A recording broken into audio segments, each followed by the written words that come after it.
Vamos a darle la bienvenida al conferencista invitado, el analista y periodista internacional de origen colombiano, don Ricardo Puentes Melo, quien ya está presente con nosotros.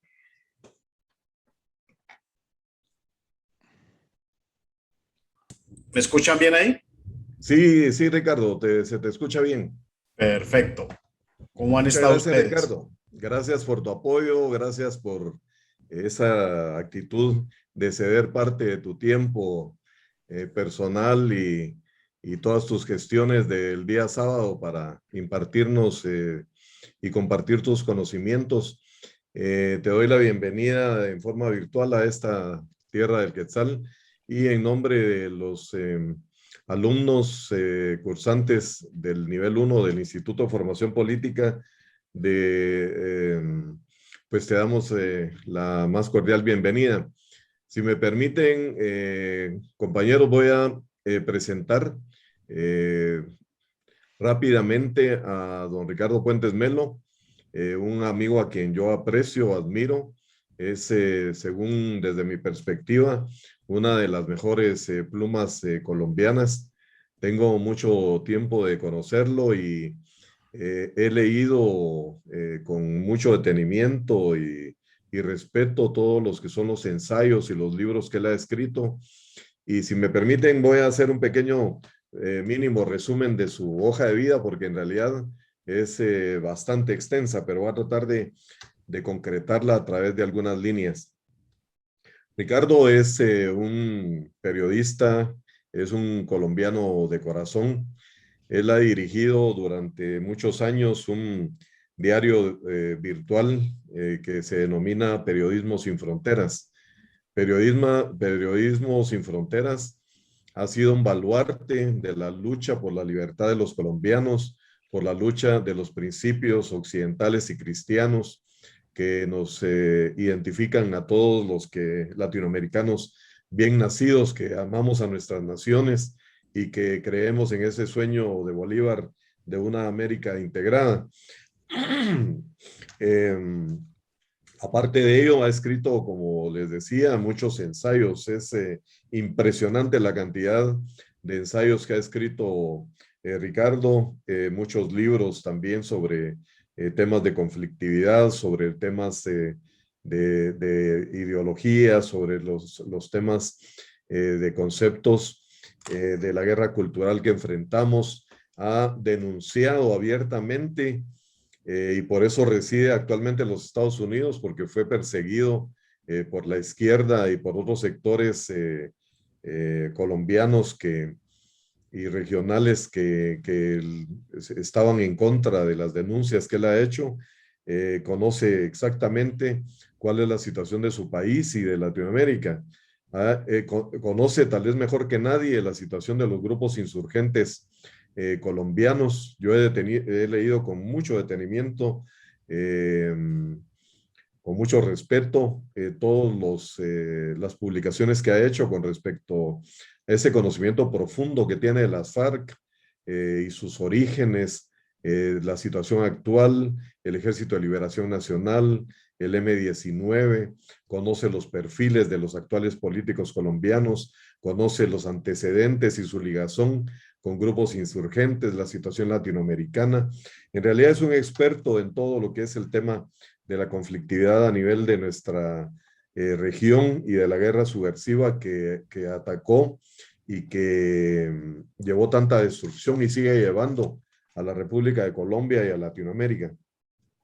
En este momento, de una forma proactiva, valiente, vigorosa, Ricardo está dirigiendo, es el secretario general de un nuevo partido político en Colombia, es una derecha, no esa derecha cobarde que dice ser derecha, pero que no está dispuesta a asumir su posición como tal y que aparte de ello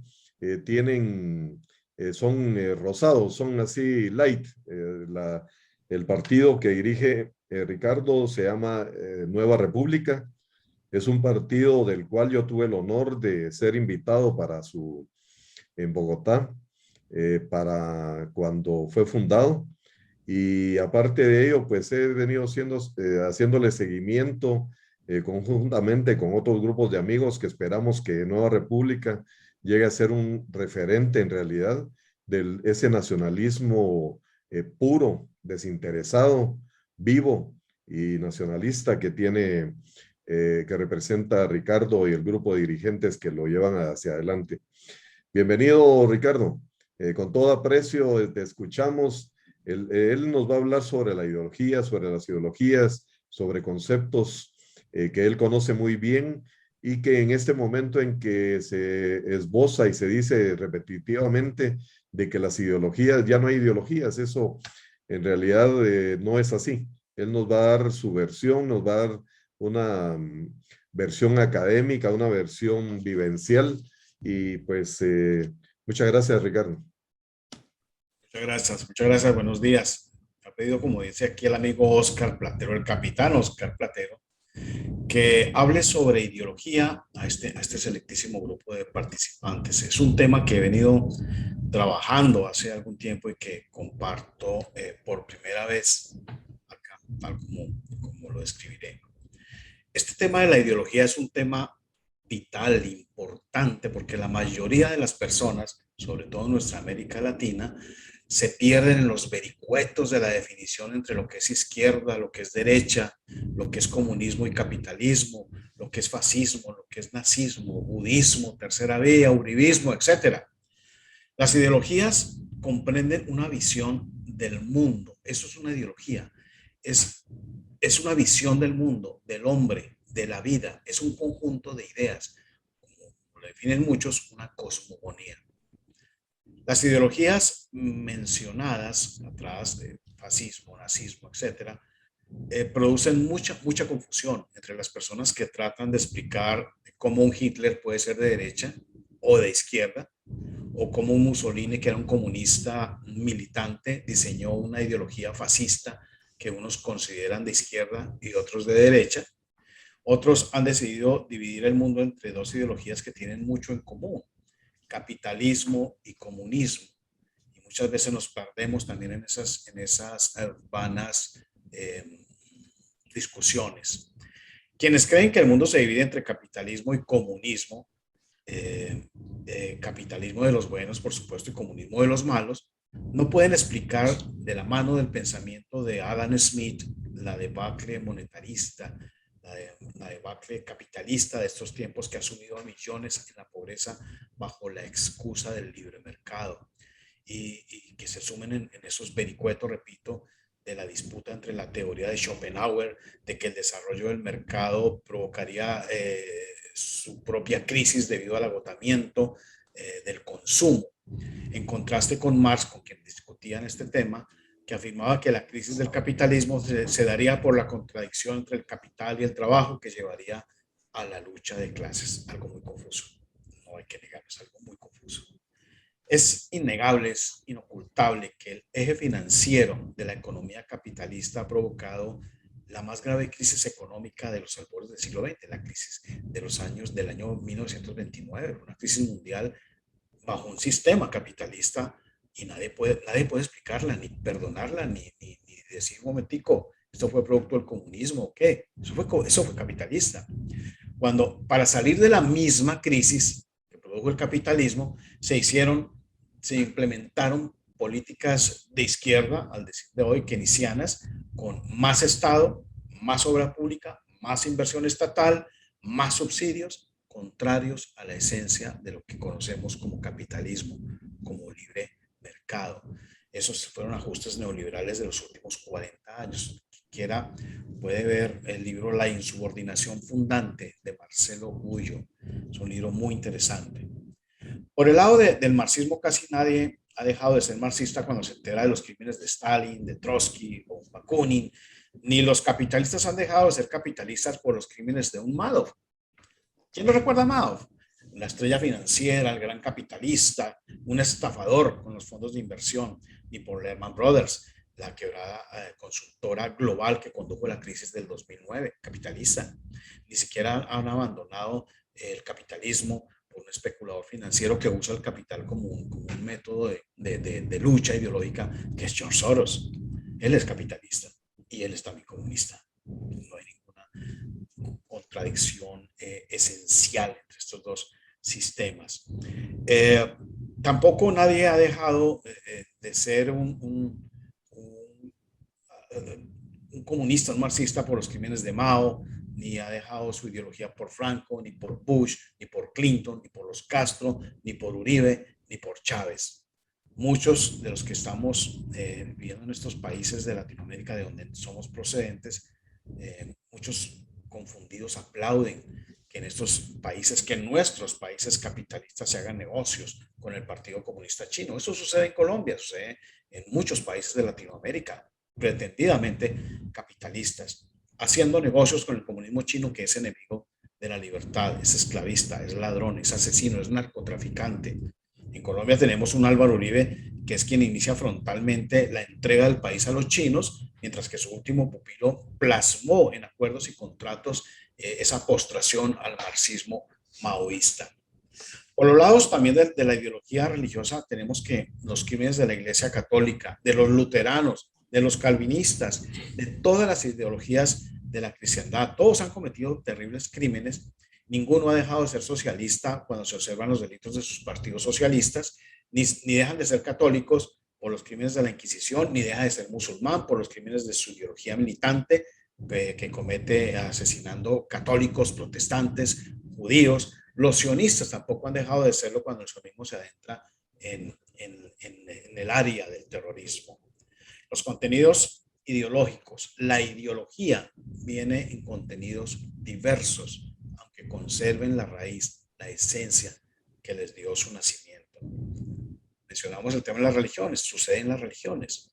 Aunque la Biblia es el elemento común de la ideología católica, lo es también de la ideología protestante. Y estas dos ideologías, supuestamente fundadas en el mismo libro, la Biblia, han permitido numerosas masacres entre ambas facciones. Lo mismo sucede en el Islam.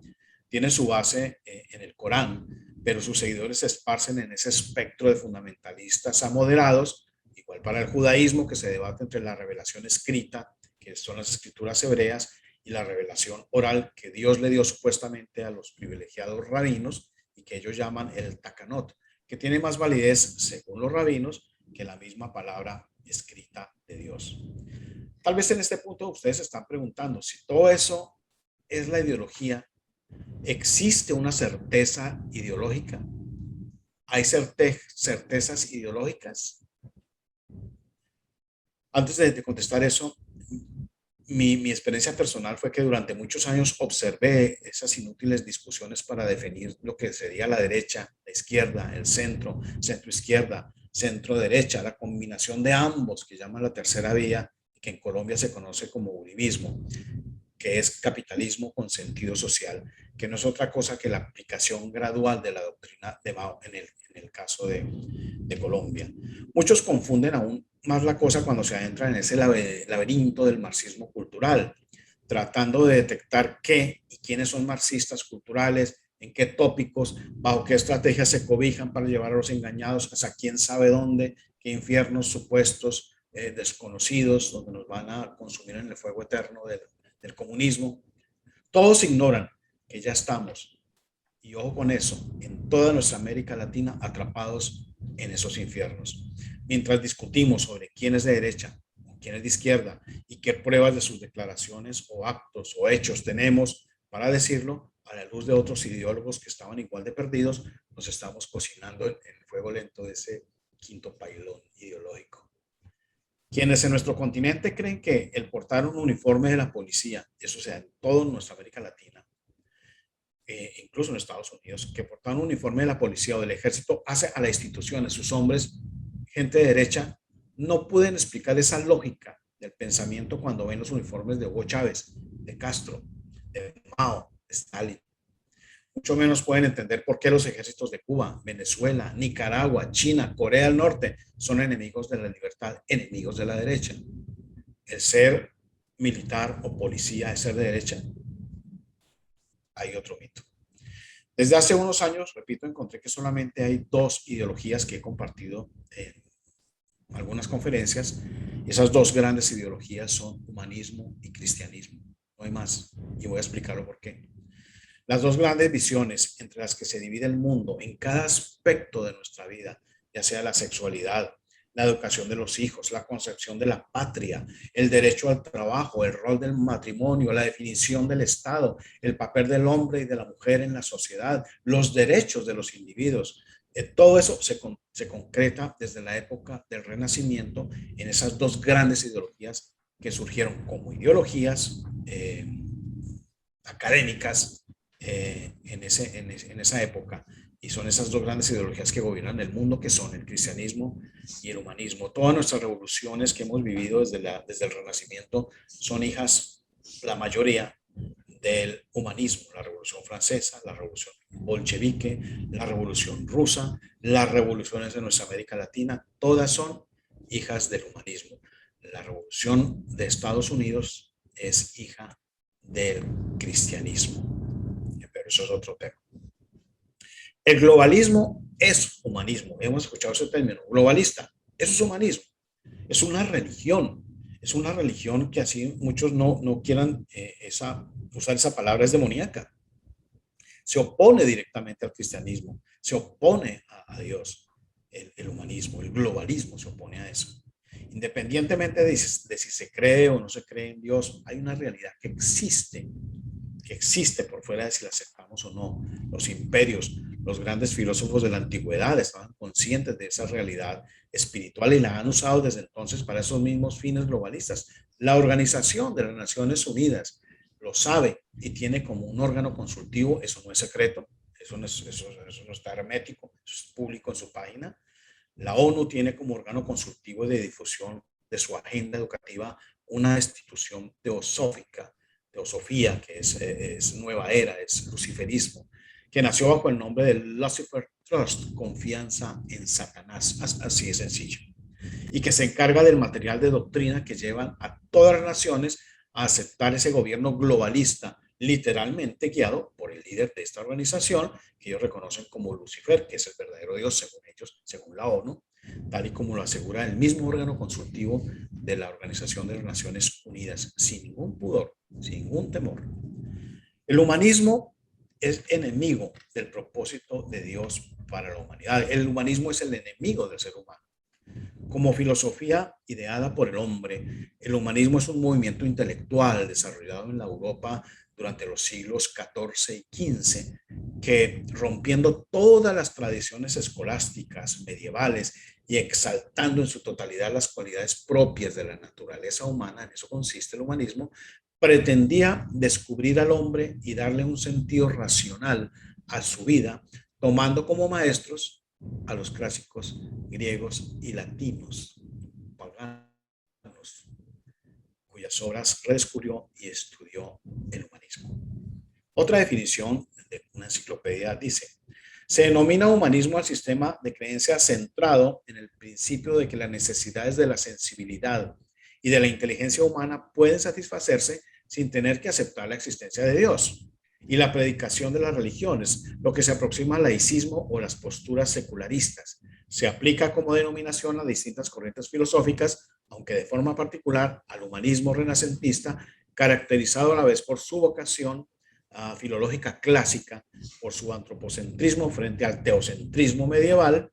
Con relación a esta dificultad inherente a la definición de humanismo, se ha dicho eso, que uno viene de los clásicos de la antigüedad, pero no definen, no muestran, no publican que esos clásicos de la antigüedad no eran ateos, sino tenían sus dioses y basaban toda su filosofía, toda su ciencia, todo su sistema de vida alrededor de, ya sea el Olimpo griego o el romano. Entonces, los dos términos son teocentrismo, que concibe a Dios como el centro de todo, y el humanismo lo baja al antropocentrismo, donde el hombre ocupa el centro de todo y se erige como la medida de todas las cosas. El humanismo exalta las cualidades de la naturaleza humana sin recurrir a la concepción de un Dios para ello. Y aquí empiezan las más contradicciones. El humanismo dice separarse de la idea de un Dios como un centro de todo, pero al mismo tiempo se basa en el sistema de creencias religiosas de la antigüedad, sistema pagano, cuyas premisas se basan en ese abanico de muchos dioses que guían, según sus caprichos, a la humanidad. El humanismo siempre estuvo basado en las religiones antiguas, no es ateo. Esas religiones antiguas buscaban encontrar respuestas en un Dios diferente al Dios de la Biblia. El humanismo siempre se ensalzó a sí mismo con la antigüedad clásica de Roma, de Grecia. Y entonces el humanismo no es antidios, sino antidios cristiano. Las características para que las tengan en cuenta del humanismo, hay varias, pero puede ser una, estudiar las obras antiguas provenientes de la antigüedad clásica y de la filosofía grecolatina. Tomás de Aquino hizo esto. Tomás de Aquino es el que inserta en el cristianismo esa mezcolanza de humanismo, esa mezcolanza de la antigüedad grecorromana. Él metió toda la filosofía pagana y la fundió con el cristianismo. Hay interés por las artes y las ciencias, es lo que define el humanismo. Hay interés por un renacer literario. El hombre y la naturaleza son los temas más abordados. Rechazan la visión teocrática por una concepción antropocéntrica del universo y se enfoca en las enseñanzas de escuelas neoplatónicas, paganos, absolutamente. Mucha gente cree que estas antigüedades, estos filósofos de la antigüedad, gente muy brillante, muy inteligente, muy moral, y eran todo lo contrario. Todo lo contrario. Un libro que relato, que lo pueden bajar cuando quieran, pues se los envío por medio de Capitán, es el homosexualismo como parte de la agenda globalista, y vemos cómo esta ideología usa todo este sistema, el homosexualismo lo usa como bandera para entrar y destruir las sociedades cristianas, las sociedades de Occidente, la escuela de Platón y todo, Aristóteles y estos clásicos de la antigüedad que tiene como bandera a los humanistas, apoyaban la homosexualidad como una forma de espiritualidad avanzada que lo acercaba más con ese mundo espiritual que le daba conocimiento a la humanidad y que usaba a los homosexuales como sus canales preferidos de difusión. Casi nadie sabe esto, pero cualquier libro lo puede mostrar. Entonces, el principal objetivo del humanismo era recuperar todas esas disciplinas que provenían de esa antigüedad clásica de la filosofía grecolatina para formar un nuevo hombre, un nuevo mundo, un nuevo orden mundial. Ese es el mismo término, en otras palabras. Eso es el mismo término. Entonces, sabiendo que el humanismo renacentista toma como principios filosóficos, rescatándolos, lo expuesto en las culturas griega y romana y toda su plataforma de deidades, que era la misma del religioso sistema de Nimrod, que he nombrado en la Biblia, el primer opositor, el primer globalista, podemos entender que el humanismo es paganismo, es luciferismo, como dice la ONU, genuino. Y no lo esconde, la ONU no esconde eso. Podrían acceder a su página, buscar el Lucifer Trust como órgano consultivo de toda la agenda educativa de la ONU y busque sus premisas, busque quién la crea. Alice Bailey y otros ocultistas, y entre sus principios filosóficos está decir que Lucifer es el verdadero Dios, el creador, el que realmente se interesa por la humanidad, es básicamente eso. Entonces, se crea o no se crea en las escrituras, tanto la explicación de cualquier enciclopedia como la que tiene origen en la Biblia coinciden en una cosa: el abandono de la dependencia de Dios, no de cualquier Dios, sino del Dios de la Biblia, para que el hombre por sí mismo decida lo que es correcto o incorrecto. Eso es humanismo. Es de resaltar que la definición secular y académica de humanismo dice que su principal objetivo es recuperar, recuperar todas las disciplinas que provenían de la antigüedad clásica y de la filosofía grecolatina para formar un nuevo hombre, un nuevo mundo, un nuevo orden mundial, globalismo. Mucha gente no sabe o lo pasa por alto que en Roma, en la época en que gobernaba el Senado y campeaba la inmoralidad, surgieron grupos armados que desataron la violencia y que lucharon contra el ejército oficialista romano. Todos buscaron el poder. Debido al caos, los romanos no vieron más alternativa que centrar su poder en un solo hombre que pusiera fin a las revueltas. El primero de ellos fue Julio César, ¿lo conocieron? con quien realmente empieza lo que modernamente conocemos como Imperio Romano. Los romanos, debido al caos, le entregaron a Julio César ese poder perpetuo con la esperanza, eso lo dice Plutarco, no lo digo yo, de que un gobernante vitalicio les diera tiempo de respirar después de tantas guerras y calamidades, entre comillas. Era una tiranía que los romanos aceptaron en medio de su angustia. Es el viejo libreto de las tiranías modernas, como ustedes podrán darse cuenta. Someten a las naciones a un caos, a un desespero, a una violencia, a una injusticia generalizada para que la gente clame por un solo gobernante que tenga facultades extraordinarias para arreglar todo este asunto. Es un viejo libreto, no es nuevo, eso viene desde toda la historia de la humanidad. Entonces, así a la muerte de Julio César, Augusto se invistió con los poderes absolutos heredados de él, poderes que el pueblo romano volvió y le entregó gustosamente para que el emperador, un tirano, decidiera sobre cada aspecto de la vida de los romanos, en lo político, en lo económico, en las intimidades de cada hogar, en lo educativo y por supuesto en lo religioso. Le entregaron los romanos a su tirano, a su Dios, a su cabecilla, a su Salvador, le entregaron lo que le pertenece a Dios. Le entregaron a un hombre lo que pertenece a Dios. Eso es humanismo. El título de la religión pagana, conocido como Pontífice Máximo, es un título pagano. Fue pronto unido al poder político y el emperador Augusto empezó a ostentar ese título que fusionaba el poder sobre lo humano y lo divino, el poder sobre lo espiritual y sobre lo terrenal. A partir de ahí, todos los emperadores, hasta Graciano, fueron pontífices máximos. Este último renunció al cargo en el año 382 Graciano, pasando esta dignidad a los obispos de Roma en la recién fundada Iglesia Católica Romana. Cuando Augusto es investido como pontífice máximo, todos los ciudadanos fueron obligados a venerarlo. Los emperadores eran dioses en la tierra, igual que Tamuz, igual que Nimrod encarnado, que se lee en la Biblia, era Dios en la tierra. Cuando un romano se convertía al cristianismo, lo que decía era que repudiaba la idea de un pontífice máximo, repudiaba toda la filosofía basada en esos dioses, repudiaba todos los cimientos del imperio del cual los romanos se sentían tan orgullosos.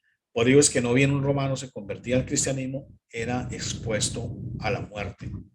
Los convertidos, y ahí está el problema, asumían la creencia del Antiguo Testamento que narra que el hombre cayó en desgracia, que se prometía una liberación de esa esclavitud mediante una persona que es Cristo. Los convertidos encontraban por fin una respuesta para sus angustias y creyeron que existían normas morales, valores absolutos que el hombre debía seguir si quería ser libre. Los convertidos descubrieron la patraña demoníaca de mantenerlos en la esclavitud, en la oscuridad, y que ya los cristianos no necesitaban de líderes, de hombres que les dijeran qué hacer, cuándo y cómo hacerlo. Basaban esa facultad y delegaban su poder en lo que dice Dios. Entonces, el Estado romano y su emperador, hasta antes del cristianismo, era incuestionable para sus ciudadanos. Entonces dejó de tener el poder sobre lo terrenal y lo espiritual cuando nace esa nueva ideología, el cristianismo. Entonces los cristianos ya teniendo un referente moral, un norte de valores, podían hacer juicios de valor a la luz de ese referente absoluto, que era Dios, y podían hacer juicios de valor a su emperador, a la concepción del Estado que tenían, a las leyes, a la moralidad pública, a la manera en cómo estaban formando sus familias, a todo lo concerniente a cualquier aspecto de la vida. Entonces, los caprichos de un emperador que podía convertirlos en leyes o dogmas divinos ya tenían un cernedero por el cual los conversos podrían analizarlos, que era la escritura, las escrituras. Entonces, la Roma imperial, esa Roma totalitaria, vio tambalear su poder ante los valores morales absolutos que estaban empezando a ser implementados en la vida de los cristianos romanos. Entonces, esos valores absolutos ya estaban en las escrituras y los cristianos los asumieron y los vieron como una verdad inmutable. Por eso los mataban. Al mismo tiempo en que muchos romanos encontraron el camino, otros, la inmensa mayoría, se entregaron a la decadencia, a la sexualidad desbocada, al homosexualismo, a la pedofilia, siguiendo las normas de sus dioses. El ejército romano y el ejército griego en su mayoría era compuesto por homosexuales, incluso hubo muchas leyes, entre ellos donde el emperador decía que debían llevarse los soldados sus parejas hombres para que se sintieran motivados en la lucha. Entonces, eso no lo enseña, eso está en los libros de historia. Entonces, al mismo tiempo que muchos romanos encontraron el camino, otros siguieron basados en esa ideología que hoy el humanismo rescata como la ideología de la antigüedad greco-romana. Incluye todo eso: homosexualismo, pedofilia, sexualidad desbocada, decadencia, inmoralidad, etc. Constantino, que también lo conocemos, terminó con la persecución a los cristianos.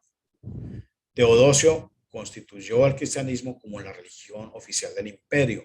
Los romanos en su mayoría siguieron con sus vidas disolutas, o sea, no importa, es la religión oficial del imperio, pero pues yo sigo haciendo lo que estoy haciendo. Entonces se abandonó la vida intelectual, se entregó la apatía, se entregó la impudicia, y el imperio desapareció aplastado sobre su propia inmoralidad. Es que la declaración del cristianismo como religión oficial del imperio, aunque trajo bienestar personal a los cristianos, poder, prestigio, nombramientos públicos, esos privilegios hicieron que los creyentes se fueran alejando poco a poco de los preceptos cristianos y que se adentraran en la forma de vida que antes rechazaban. Fueron cambiando de ideología. Los creyentes se enfrascaron en discusiones filosóficas, como hoy en día, violentas, que es izquierda, que es derecha, yo soy marxista cultural, pues no hablan del marxismo, pero más o menos. Discusiones filosóficas violentas, y el emperador romano, muy astutamente, convocó a los cristianos más prominentes y los nombró obispos. No bajo el concepto cristiano de obispado, que significa servicio, sino como si fueran príncipes de la iglesia, gobernantes bajo el mando del propio emperador. Gran error de los cristianos que lo aceptaron, porque Constantino, sin ser cristiano, seguía ostentando el título de pontífice máximo, y según él era designado por Dios para dirigir la iglesia y el Estado, y convocó al concilio de Nicea para calmar esos hechos violentos entre los creyentes y hacer acuerdos doctrinales para establecer lo que debería ser la Iglesia Católica Romana. Luego del concilio, la vida en Roma fue tornándose cada día más lúgubre, disoluta, hasta que el gran imperio romano cayó. Los cristianos, ya perdiéndose el referente de las escrituras, creyeron que la caída de Roma era el fin del mundo, y el cristianismo entró en una crisis profunda durante esa época. Luego de la caída del Imperio Romano en el año 476 hasta 1492, es lo que conocemos como la Edad Media. En 1492 termina con el descubrimiento de América y surge eso que se conoce como el Renacimiento, que es pasar, según eso, del dominio de los romanos a la época renacentista. La Edad Media fue el periodo más largo de la historia, que fue la base de lo que hoy somos. Es el fundamento de nuestras creencias y gran parte de nuestra forma de pensar. La transición de la Edad Media al Renacimiento es un periodo en el que pasamos de una tierra plana a una tierra redonda, de un mar lleno de monstruos marinos, a defender que la tierra era totalmente redonda, como decimos, que los monstruos o las cataratas no existían. Entonces, la sencillez de ese mensaje y la vida cristiana del primer siglo, con la predicación de la Biblia como verdad absoluta, ese término, ténganlo presente, como la palabra de Dios, cambió en la Edad Media. Y lo mismo le sucedió al arte, a las ciencias, a la moralidad. El cristianismo fue mutando hacia un misticismo impersonal, complicado. Lo mismo le fue sucediendo a los europeos de la Edad Media. La enseñanza cristiana de estar contentos con el sustento y con la comida pasó a ser en la Edad Media una cosa de extremos. Entonces podíamos ver a los líderes religiosos viviendo como príncipes dentro de una misma religión. Podíamos también ver a esos monjes que hacían de la pobreza una virtud, y así la espiritualidad y la concepción de la sexualidad degeneró en algo que nada tenía que ver con la concepción de Dios sobre el sexo. Entonces, el humanismo es eso, es la ideología de rechazar la autoridad divina cada área de nuestras vidas y decidir por sí mismos, por nosotros mismos, lo que es bueno y es malo. Llamar bueno a lo que Dios dice que es malo y llamar malo a lo que Dios dice que es bueno. Ese es el humanismo, ridiculizar como no científico lo procedente de Dios y llamar idiotas a quienes pensamos que Dios es quien sabe lo que nos conviene y lo que no nos conviene. El humanismo, sin usar ese nombre, según la Biblia, nace en el jardín del Edén con Satanás, lo crean o no lo crean, y ahí es donde se define. Adán y Eva le dicen a Dios: no queremos nada con usted y no vamos a decir nosotros lo que es bueno y lo que es malo. Eso es el humanismo y ahí nace. Entonces, ahí se nos muestra también en las escrituras que el gobernante de este mundo no es Dios, sino es el mismo Satanás, a quien llama el príncipe de este mundo, y que él busca esa agenda globalista, un solo gobierno, una sola lengua, una sola religión, y que fue mostrado con su primer gran discípulo, que fue Nimrod, que construyó la torre de Babel. Entonces, ¿por qué es importante este ejemplo de Nimrod? Porque pues, él era el bisnieto de Noé, según las escrituras, y él desarrolló ese sistema religioso que ha acompañado desde esa época una y otra vez todos los imperios globalistas de la antigüedad hasta el día de hoy, bajo diversos nombres de deidades con las mismas características, incluido el imperio romano, bajo el cual nació Jesús. Cuando ese imperio romano, cuando el cristianismo llega a ese imperio romano, imperio globalista, echa por tierra, como lo dijimos, toda esa filosofía, toda la cultura construida, todo el sistema religioso de Nimrod, todo el sistema filosófico de la antigüedad que el humanismo recuperó durante la época del Renacimiento. Entonces, hoy en día, la idea que enseñan en nuestras escuelas de que los cristianos eran odiados porque adoraban a Jesús, no es cierto. En un imperio donde existían cientos y cientos de dioses, Jesús era un dios más, era uno más del montón. Nada especial para los romanos. ¿Quieren adorar a Jesús? Órenlo, no hay problema, pero no dejen de adorar al pontífice máximo, al emperador. El problema era que los convertidos dejaban de adorar al emperador y esto ocasionaba una fractura del imperio. Los romanos no tenían problema en que se adorara a Jesús siempre y cuando se siguiera adorando al emperador, pero los cristianos jamás hicieron eso. Los cristianos creían, y esa es la diferencia, esa es la base del cristianismo, que Jesucristo había muerto por rescatar al ser humano de la esclavitud del pecado y que del pecado, que es el mismo humanismo, de la esclavitud y de todo ese imperio globalista. Los convertidos asumían la creencia en el Antiguo Testamento que narra cómo el hombre cayó en desgracia, ya lo vimos, cómo consiguió la liberación de la esclavitud mediante Jesús. Y lo más importante, los convertidos encontraban por fin, una respuesta para sus angustias. Creyeron que existían normas morales y valores absolutos que el hombre debía seguir si quería ser libre, no esclavizado a ningún sistema, libre. Los convertidos descubrieron la patraña demoníaca para mantenerlos en la oscuridad y ya no necesitaban de líderes que les dijeran cómo, cuándo y qué hacer. Así, pues, el Estado romano y su emperador, hasta entonces era incuestionable para los ciudadanos, dejó de tener ese poder sobre lo terrenal, sobre lo espiritual, y los cristianos, ya teniendo un referente moral, podían hacer juicios de valor, como lo dijimos antes. Entonces, al igual que antes de Cristo, las pretensiones de ese globalismo satánico no han cesado. Viene Nimrod, vienen los imperios de Grecia, vienen de Roma, Babilonia, Egipto. Todos han buscado lo mismo, llámelo comunismo, un sistema ideológico que es comandado directamente por la extinta Unión Soviética. Pretendió eso, el maoísmo chino lo está tratando de hacer hoy en día. Entonces, el humanismo ha plagado y contaminado todas las áreas de nuestras vidas. Controlan la ciencia, controlan la educación, controlan la justicia, el entretenimiento, lo que vemos en televisión, en cine, en literatura, todo el sistema de salud, hoy con el tema del carnet humanitario, no sé cómo se llama, todo lo controlan. Eso es humanismo, todo. Entonces, el humanismo es esa gran ideología que tiene a la humanidad en el nivel de postración y caos que existe actualmente. Mira, hay un tipo que se llama Alexander Solzhenitsyn.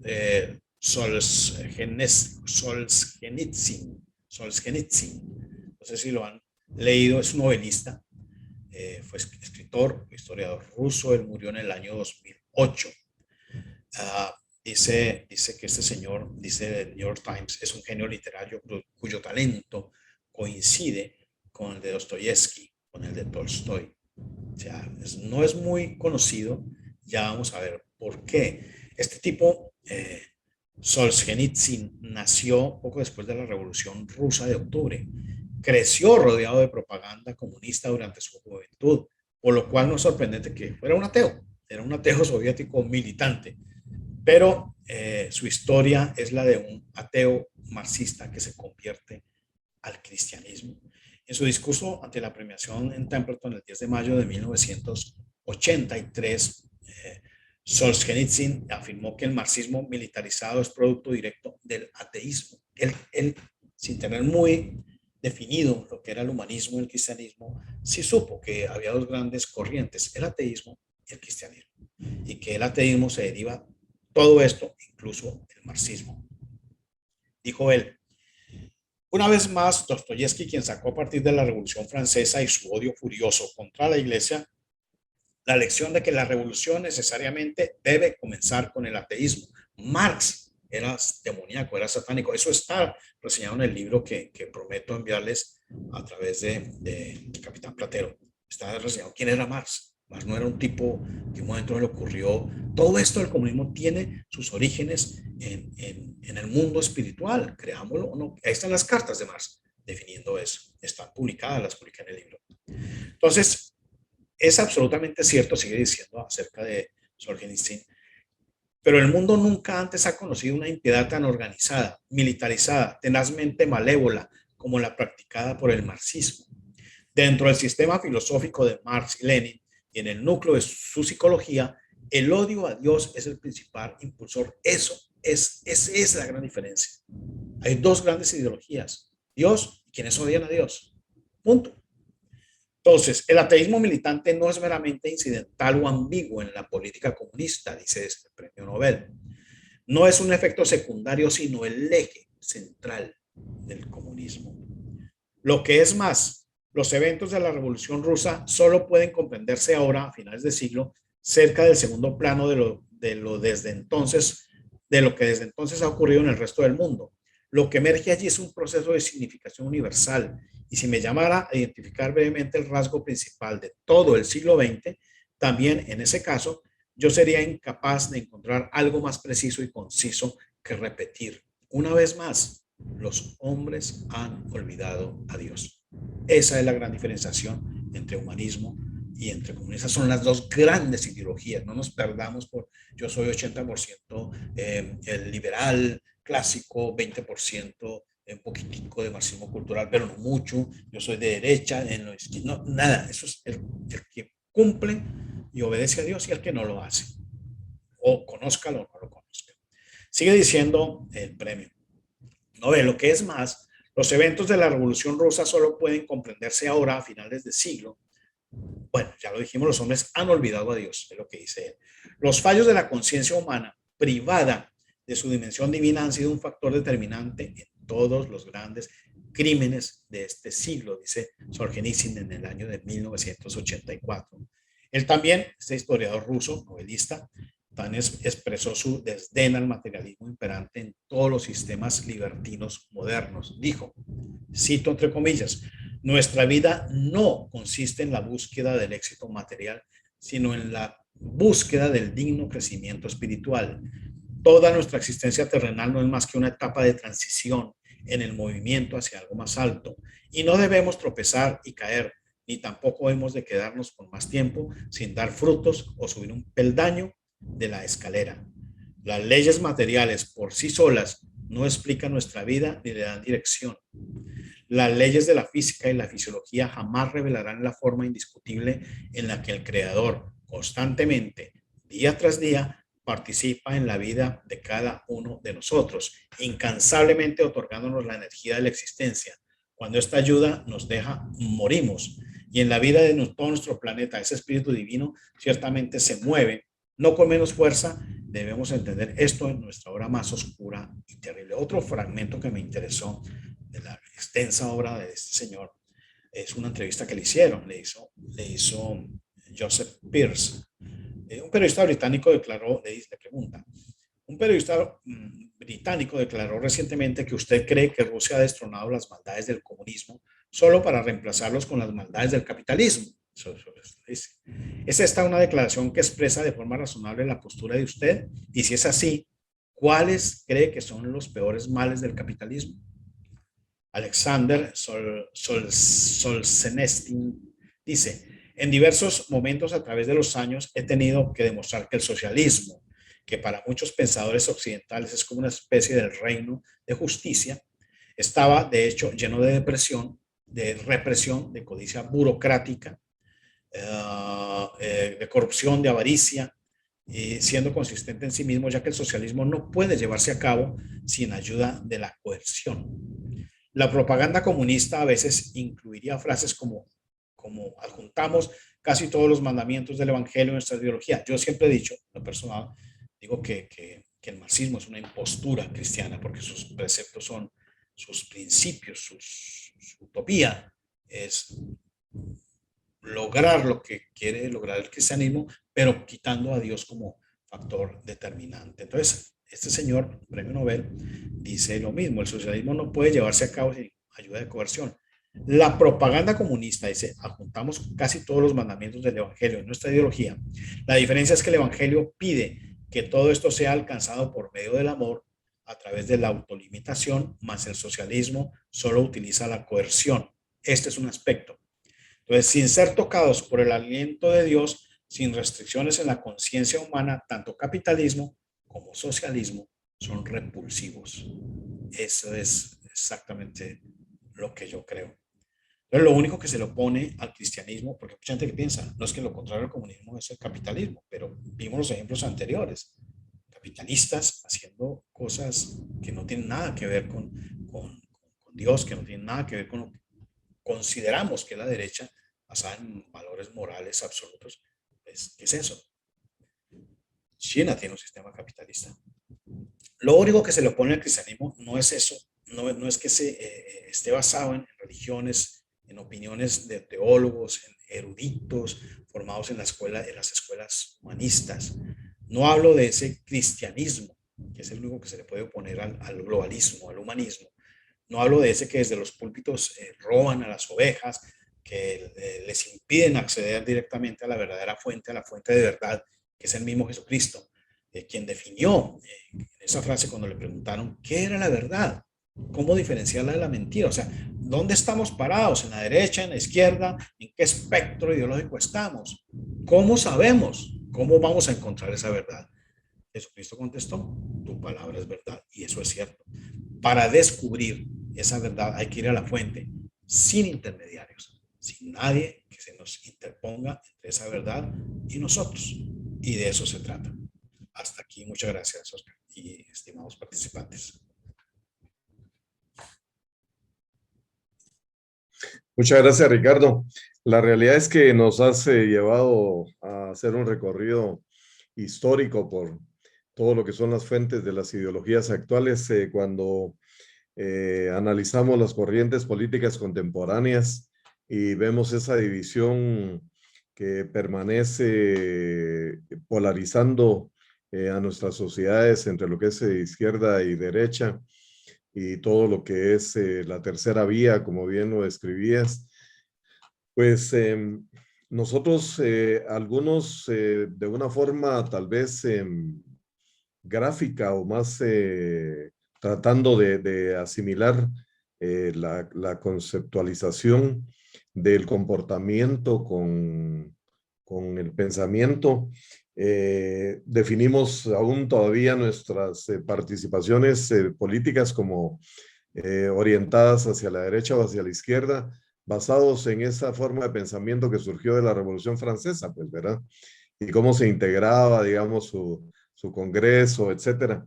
Pero cuando vemos que hay una izquierda latinoamericana, que algunos dicen que prácticamente ya no había ideología de izquierda en nuestro continente, pero vemos que el Foro de Sao Paulo y el Grupo de Puebla, el socialismo del siglo XXI y todas estas corrientes de pensamiento que como bien decís, están orientadas hacia el ateísmo y tienen al hombre como su centro de gravedad y no, digamos, a Dios como ese ser supremo que nos orienta a los cristianos a creer en el bien común basados en principios y valores, pues ante tanta ausencia de conocimiento teórico, como ahorita nos diste un recorrido magistral teóricamente histórico, pues nuestra gente normalmente, nuestros estudiantes en los diferentes niveles, hablo no del Instituto de Formación, sino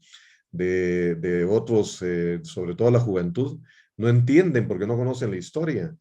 Y como bien lo decía Santayana y Remigio Avellaneda, ¿verdad? Quien no conoce la historia está sentenciado a repetirla, a caer en esos procesos cíclicos.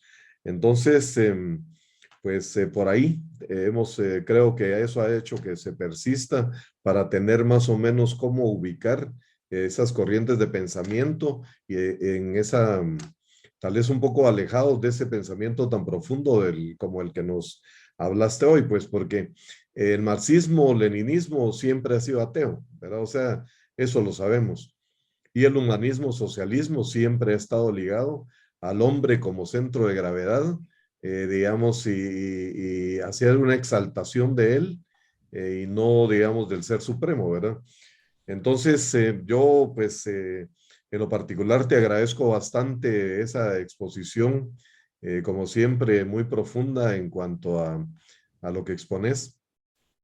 Y no sé si alguno de los compañeros nuestros, si me permitís, tiene alguna pregunta, alguna apreciación, alguna observación, algún comentario con respecto a lo que nos ha expuesto nuestro amigo Ricardo Puentes. Antes de que mientras piensa la Bueno, pregunta, yo quiero hacer una pequeña precisión. Mauricio, un momentico, por favor.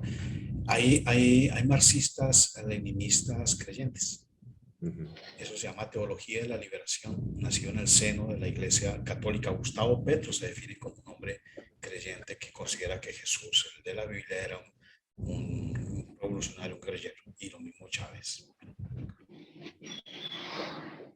¿Y no crees, volviendo a eso, a ese Cristo, yo recuerdo que, digamos, los concilios de Medellín y de Puebla, digamos, en los setentas, nos hicieron ese daño cuando Douglas Carballo, digamos, y todos los teólogos de la liberación de aquel entonces, hablaban de un Cristo guerrillero y hablaban, digamos, a nuestros campesinos, a nuestras masas, por decirlo así, o sectores incultos que actúan básicamente solo por ciertas figuras. Yo recuerdo que los curas de izquierda aquí en Guatemala, por llamarlo de alguna manera, los teólogos de la liberación, o quienes seguían esa corriente, hablaban del Cristo de los pobres, hablaban del el Cristo guerrillero, hablaban, y nuestra gente no terminaba de entender,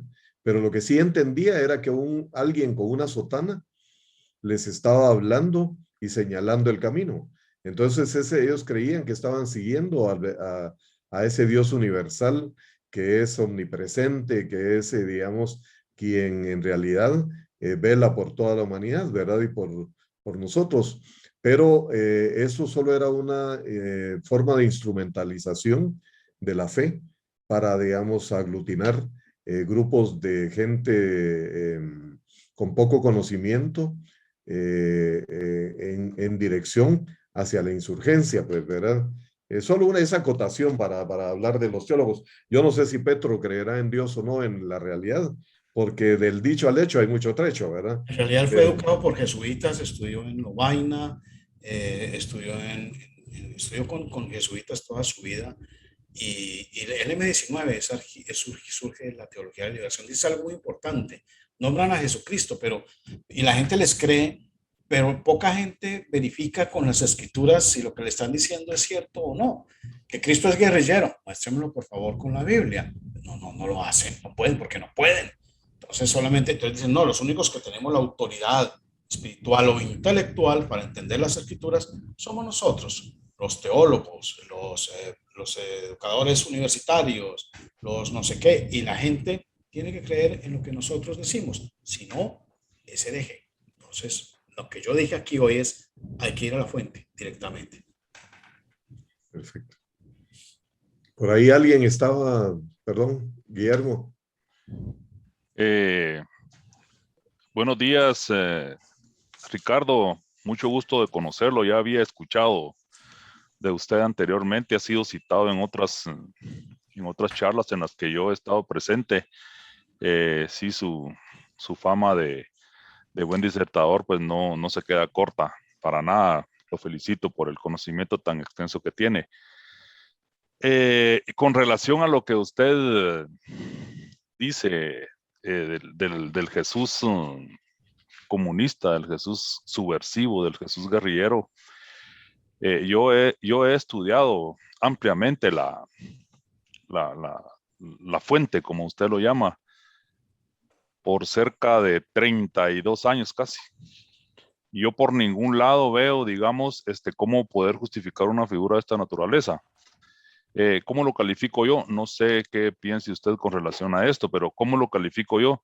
Yo lo califico como un romanticismo que quieren manejar ellos, o una forma de influir en las personas, pero como que es un idealismo, pero es un idealismo falso, pues, ¿verdad? Es un idealismo falso eh, que han vendido por muchísimos años, porque la base, según también he leído en otros textos, la base comunista es abiertamente atea, pues, o sea, ellos no, a Dios o a Jesús solo de palabra nada más. Sí, yo creo que no es idealismo lo que los mueve a los ideólogos comunistas, sino física perversión. Vimos a Marx, les recomiendo el libro, por favor, en capítulo. Si quieren leer solo el capítulo de Marx, léanlo.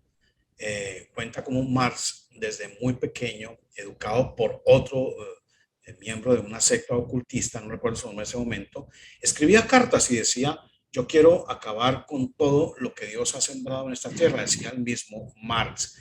Era un odio hacia Dios directamente, pues guiado porque pues guiado por el gran enemigo de Dios. La gente cree que uno necesita hacer pactos por allá con sábanas negras y en las cavernas, y no. Los pactos con el diablo se hacen cuando uno deja de obedecer a Dios. Ya entra, ya no necesita uno vender su alma, ya está regalada. Entonces, eso es lo que sucede. Este idealismo de los jóvenes, yo sí creo que hay un idealismo en los jóvenes marxistas que buscan igualdad, que buscan lo que las escrituras están prometiendo, pero no bajo esos mecanismos que los grandes líderes comunistas, marxistas enseñan, quitando a Dios o convirtiéndolo como en el gran opositor de la justicia social. Entonces, por eso es que estos jóvenes caen en el engaño, porque se dejan engañar, no van a la fuente. Yo fui tal vez uno de esos jóvenes en alguna época sin ser militante en ningún partido ni en ninguna ideología, pero fue una época de ateísmo donde me cuestionaba muchas cosas y decidí, como buen investigador social, ir a la fuente y me puse a leer la Biblia. Llevo ya casi 25 años estudiándola profundamente con sus raíces griegas, raíces hebreas, cómo se hizo, los textos, de dónde vinieron, etcétera, etcétera, etcétera. Y encontré una cosa absolutamente fascinante.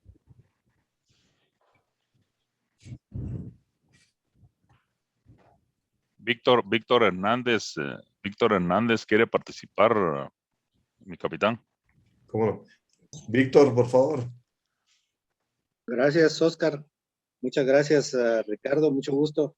Me uno a la felicitación por tan rico recorrido histórico de lo que se concibe como ideología actualmente.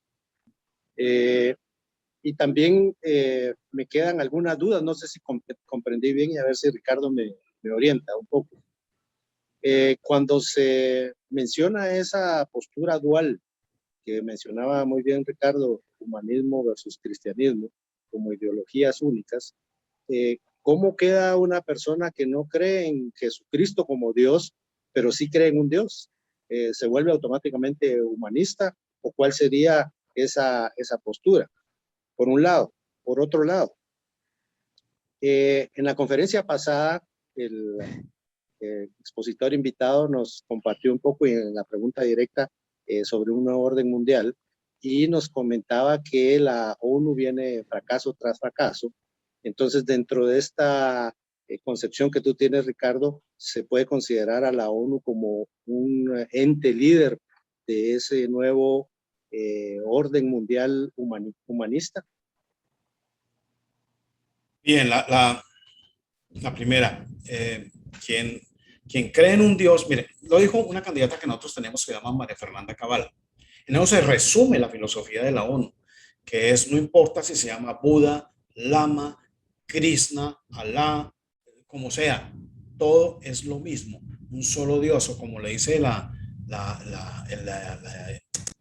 inspiradora de la agenda educativa globalista de la ONU, Alice Bolle, dice claramente que todos esos caminos conducen a un único Dios, que es Lucifer, que es el gran benefactor de la humanidad. Eso es una persona que no crea en Dios, que crea en un Dios, pero que no le obedezca, pues es humanista. Una persona que cree en Dios sabe que para creer en Dios se necesita la obediencia. ¿Cómo se llega a la obediencia si no sé lo que él piensa? Pues yendo a las escrituras. Y ahí toma uno la decisión si le obedece o no le obedece. A lo largo del Nuevo Testamento, mal llamado Nuevo Testamento, encontramos que Jesucristo dice, todo el que me ama y no obedece la palabra es mentiroso. Ahí está resumido todo. O sea, no podemos decir, le creemos y amamos más a Dios que a las escrituras, o creemos más en las escrituras que en el propio Jesús. Son uno solo. La palabra de Dios es esa, está inspirada, está ahí increíblemente, a pesar de que es el libro más ampliamente difundido, de mayor tiraje, poco la conocen. La tenemos abierta en el Salmo 90 y no sé qué, yo no me acuerdo del Salmo. O 91. Eso. Y no la leemos y la tenemos ahí. Nadie quiere leerla. Que nos lo enseñe el pastor, que nos lo enseñe el señor sacerdote, el obispo, el Papa Francisco, que nos digan. Nosotros necesitamos un intermediario. Y al buscar ese intermediario, nos ponemos directamente del bando del humanismo. La siguiente pregunta, la ONU. Por supuesto que ese órgano fue creado. Mire, Lucifer Trust fue creado en el siglo XIX y anunció en los primeros años del siglo XX la necesidad de la creación de un gran organismo mundial. Dice Alice Bailey, cuya, vuelvo y repito, Lucifer Trust forma parte del órgano consultivo de la ONU. Dice Alice Bailey que necesitaban que todos los gobernantes confluyeran en una gran organización para ir dirigidos hacia un nuevo orden mundial. Está clarísimo. Y la ONU es eso. En el libro que está, digamos, hay un capítulo más dedicado a Colombia, pero sucede en todos nuestros países, existe lo que se llama el litigio estratégico. El litigio estratégico es que en cada país nuestro llega la ONU mediante sus ONGs a las que financia, sea mediante Soros, sea mediante Rockefeller, sea mediante quien sea, hasta el mismo gobierno local. Esas organizaciones comienzan a atacar todo lo que exista en la Constitución que no esté de acuerdo con ellos, que esté, digamos, más ceñido a Dios, más ceñido a las escrituras. Comienzan a atacarlo mediante conceptos jurídicos. Entonces, eso es lo que se llama el litigio estratégico. En Colombia se hace la Constitución en el año 1991, financiada por el capo Pablo Escobar, dirigida por el M19, con la ideología del M19, a quien Álvaro Uribe indultó desde el Congreso, fue el principal protagonista de este indulto definitivo al M19. Surge la Constitución del 91 y las poquitas cositas que quedaron de derecha, digamos entre comillas, porque ya sabemos que no es derecha o izquierda, las poquitas cosas que quedaron que podían impedir la intromisión del globalismo en Colombia fueron siendo eliminadas por la Corte Constitucional, que es creada mediante la Constitución. Entonces la Corte Constitucional dice, un momentico, hay que reformar esto, que dice que el homosexualismo, que el aborto es ilegal, eso hay que quitarlo. Entonces dice la Corte Constitucional, y lo quitaron. Y ya el aborto legal, lo apoya Uribe, lo apoya lo que ustedes conocen en Colombia como la derecha, eso no es derecha. La educación, ¿cómo se llama? La adopción de niños por parte de parejas homosexuales se ha logrado mediante el litigio estratégico. El homosexualismo, ya no como una tendencia o como una elección privada, se ha vuelto, como lo relato en el libro, mediante un plan maestro que empezó a forjarse en los 80s, que fue plasmado en el libro After the Ball muy claramente. Ahí comienzan a decir que tienen que dejar de ser ellos vistos como víctimas o como victimarios, como gente rara, peligrosa, y comenzar a meterse como normales, gente de la normalidad. Entonces comenzaron a salir en las series de televisión de todos nuestros países, el marica agradable, el chévere, el que es muy buena persona, divertido, inteligente, artista, y lo fuimos aceptando poco a poco. En ese libro también cuento cómo en los 80 se reúne un congresista, perdón, el primer alcalde de gay, abiertamente gay, patrocinador de toda esta marcha del orgullo gay de San Francisco, Art Amos, se reúne con el CEO de Walt Disney para definir lo que debería ser una agenda en el mundo del entretenimiento para el adoctrinamiento de niños, para que vieran el homosexualismo como algo deseable. ¿Por qué el homosexualismo? Porque es la base de todo el rompimiento que existe entre el humanismo y el cristianismo. Es la base que desconecta la humanidad de Dios, es lo que Dios llama abominación. Y en ese libro, que ojalá lo lean, explica por qué. No es simplemente una cosa de que a mí me gusta que me den o dar, sino es una cosa que incluye algo más espiritual y poderoso. Y si entendemos que esto está gobernado por leyes espirituales, entendemos por qué el homosexualismo es clave promocionarlo para que la gente se aleje cada día más de lo que debe ser la vida de uno, la vida de la sociedad, basado en esas leyes morales absolutas contenidas en las escrituras. José Federico quería hablar, hacerte otra pregunta, si todavía hay tiempo, Ricardo. Claro, no hay problema. Muy bien. De ahí el licenciado Quiñones, posteriormente, por favor. Sí, Ricardo, qué excelente la disertación. Solo tenía una duda. Primero, felicitaciones y muchas gracias. Tengo entendido entonces que el humanismo está siendo utilizado como un adoctrinamiento político.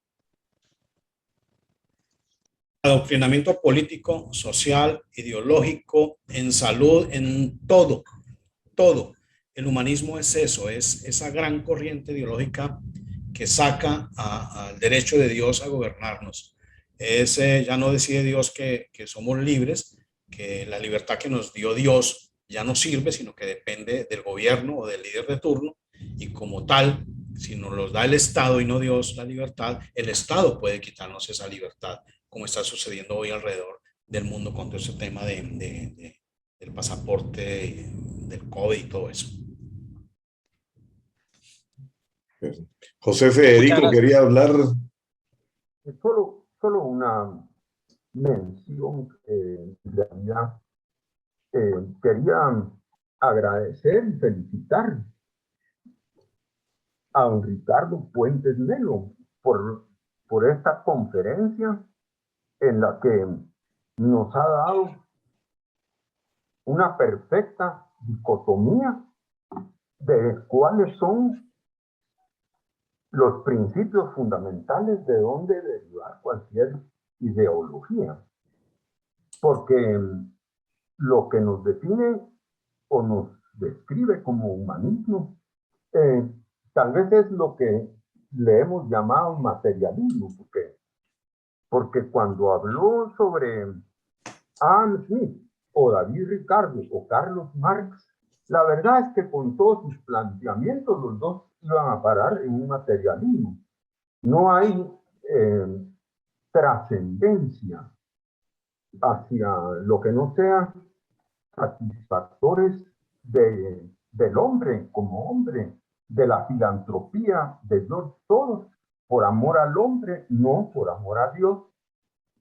Y así que no puede haber quedado más claro el asunto, porque misma teología de liberación, el Cristo revolucionario y liberador que está ahí. Es imposible que sea Dios, porque no es un Cristo que traiga al Espíritu Santo. Un Cristo asesino, un Cristo que masacra en una supuesta Eucaristía, que libera al pueblo, que lo redime en la lucha sangrienta, como que si fuera la cruz, que solo una vez sucedió. Y no sucede cada vez que a esto se le ocurre, a estos guerrilleros teólogos liberacionistas, se les ha ocurrido atacar a una patrulla del ejército 40, 50 veces en toda Latinoamérica durante los últimos 50 años. Ese no puede ser Dios, y estaba establecido por la doctrina de la fe, pero desgraciadamente el cardenal Bergoglio derogó esas doctrinas. ¿Y por qué? Porque toda esta gente, el mismo cardenal Bergoglio, vienen construyendo desde hace muchos años el caballo de Troya que han metido en la iglesia para demolerla y para que allí entre el anticristo, que es este mismo Lucifer Trust que usted nos describió. Por eso yo lo quiero felicitar, y sí nos plantea exactamente qué es lo que tenemos que empezar a pensar para construir una filosofía económica o una filosofía del derecho. Porque si vamos a pensar en Dios, sí podemos pensar en el derecho natural. Y en la mayoría de nuestras legislaciones, aunque tuvieran algo de liberal, que están basadas en ese concepto aristotélico tomista que sale del derecho natural. Entonces nunca podría haber el sistema totalitario, porque nosotros empezamos por los verdaderos derechos humanos que vienen de Dios, porque la dignidad del hombre proviene por ser creación de Dios. No hay otra manera de explicar la dignidad del hombre. Es con relación a Dios que nos dio el ser y la dignidad. No es por una carta que firmaron los derechos humanos que el hombre tiene dignidad, tiene privacidad, tiene libertad. Es por el derecho natural.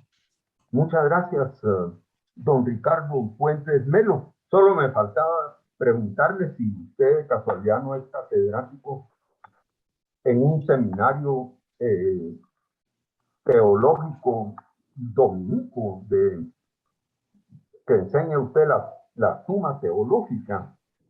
Muchas gracias. Muchas gracias. ¿Por qué no escogí la palabra materialismo? Porque, lo repito, el materialismo niega de plano un mundo espiritual, no solamente a Dios, todo lo espiritual. Marx creía en Dios, en la existencia de un Dios, no era materialista.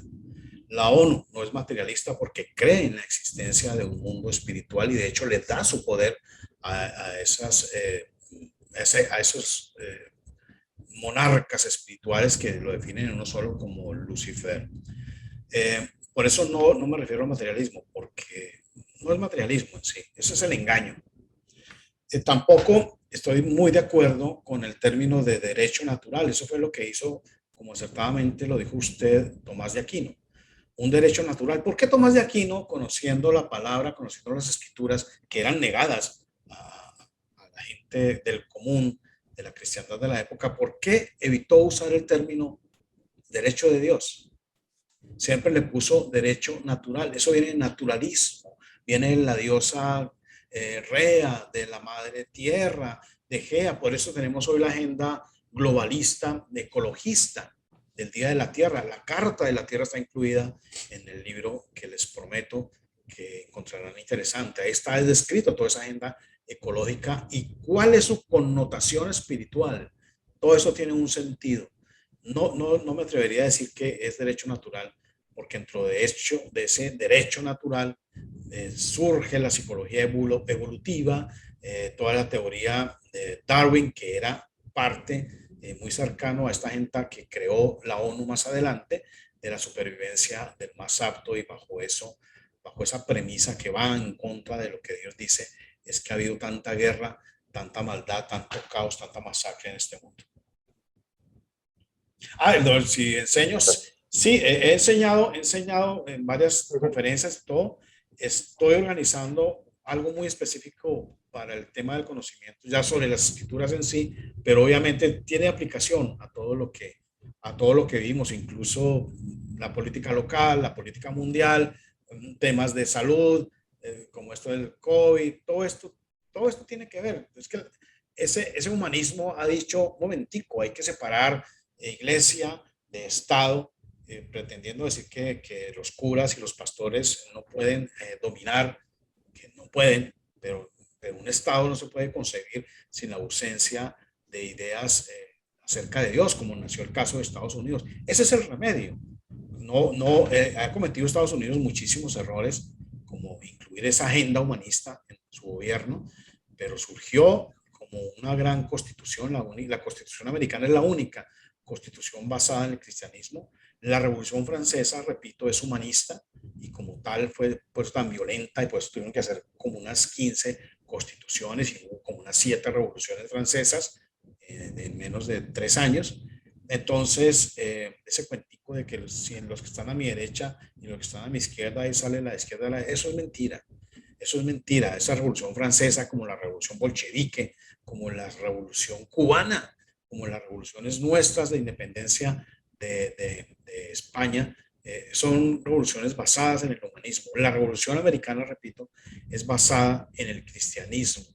Y lo que vinieron a defender aquí los que pelearon esa guerra fue la gran idea de los pioneros, de los peregrinos que huyeron de esa tiranía de Inglaterra en el año 1602 y llegaron buscando un lugar en el Nuevo Mundo, lo que hoy es Estados Unidos, buscando un lugar donde ellos pudieran aplicar lo que decían las escrituras. Lo que dicen las escrituras no es que vayas cada domingo a rezar y a entregar un diezmo o a cantar o nada. La Biblia habla de cómo vivir la vida, de cómo crear un estado, de cómo criar a nuestros hijos, de cómo concebir las relaciones en nuestra comunidad, de cómo debemos organizar un país. De eso habla la Biblia, esa es la solución. Muchas gracias. Ha sido una gran cátedra y realmente es el derecho de Dios, no el derecho natural. Muchas gracias. Guillermo, no sé si todavía nos... Abusando, sí, abusando de la riqueza de la charla, Ricardo. Gracias. Hay un pensamiento con relación a eso que estamos hablando de cómo han explotado la figura de un Jesús subversivo, de un Jesús guerrillero.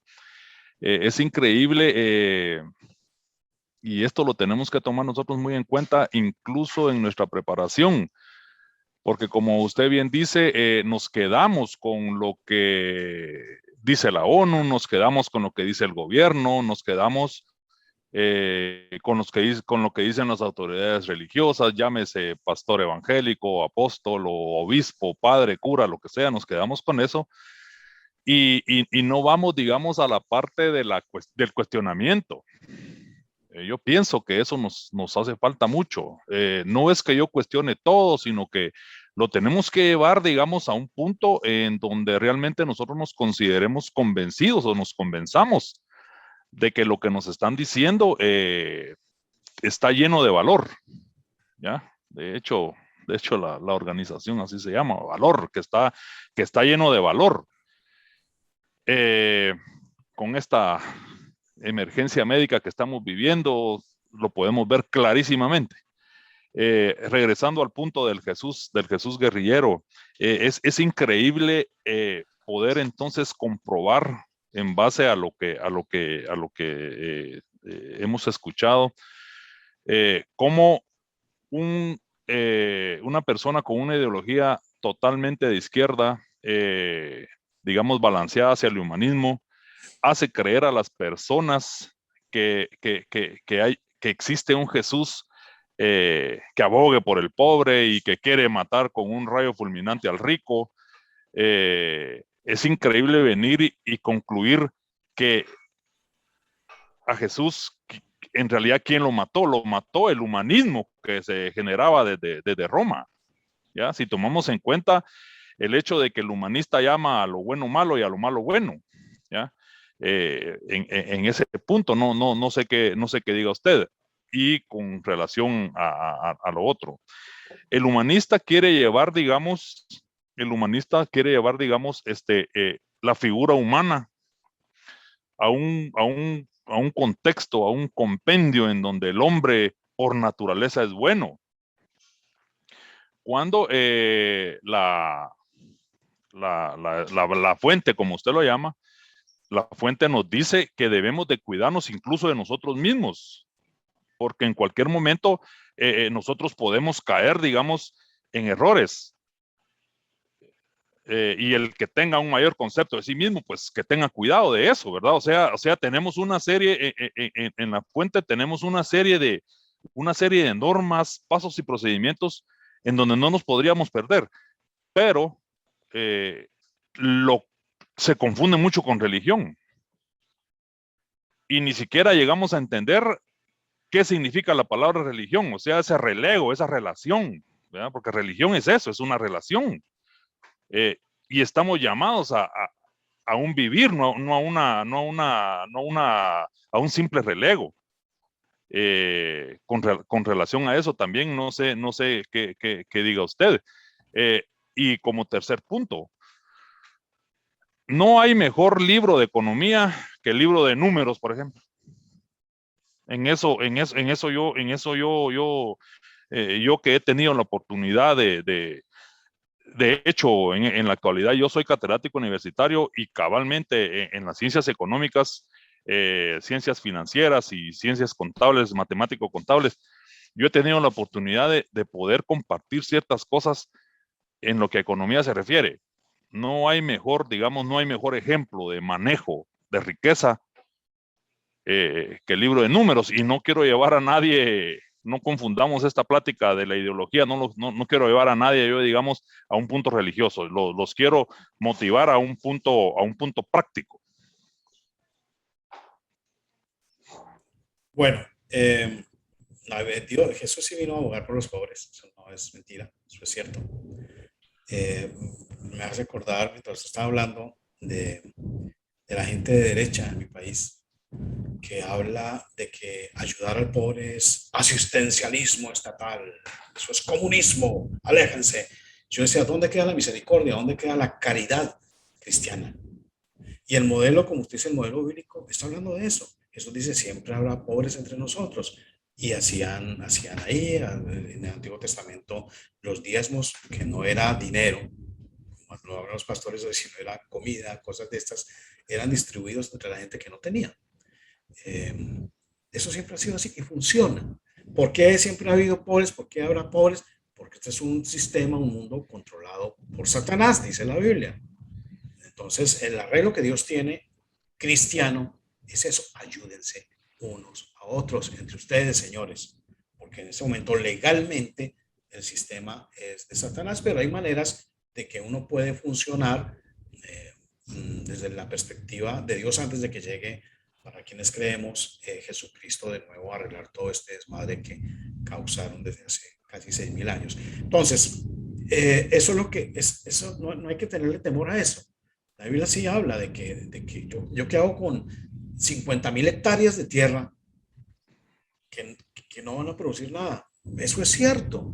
Lo que pasa es que la izquierda toma eso como máximas de que se inventó el marxismo, y pues digo yo siempre, eso es una falsificación del cristianismo. El cristianismo ya lo ha hablado, la Biblia ya lo ha hablado acerca de eso, ya ha hablado de condonar deudas, ya ha hablado de establecer un método de justicia donde no se excluya la misericordia, donde se tengan los atenuantes, donde haya un jurado de conciencia, donde sea un órgano independiente del sistema legislativo. Todo eso lo define la Biblia y no hay que tenerle miedo a abusar de eso.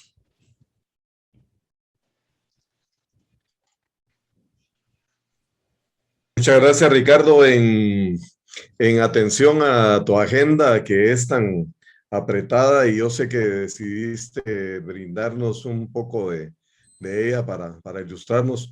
Yo te agradezco mucho tu participación a nombre del instituto, de todos los compañeros y amigos aquí presentes y pues esperamos poder contar con el libro que nos ofreciste, que ya me lo habías ofrecido con anterioridad y yo se los voy a trasladar a ellos. Por el cual te felicito también. Es un nuevo libro de Ricardo que está recién eh, publicado y pues esperamos Gratuito, contar, perdón. gratuito. Sí, muchas gracias.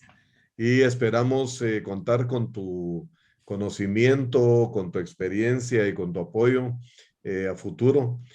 Con Ricardo estábamos platicando en algún momento a nivel personal sobre la idea de que también en Nueva República, que es el proyecto que él impulsa en Colombia, en alguna manera pudiera surgir también un instituto de formación política que podamos hermanar con nosotros y hacer dentro de esas alianzas estratégicas que estamos buscando, en las cuales yo les decía que con Sergio Tapia, que también es conocido tuyo, ¿verdad, Ricardo? Sí, correcto.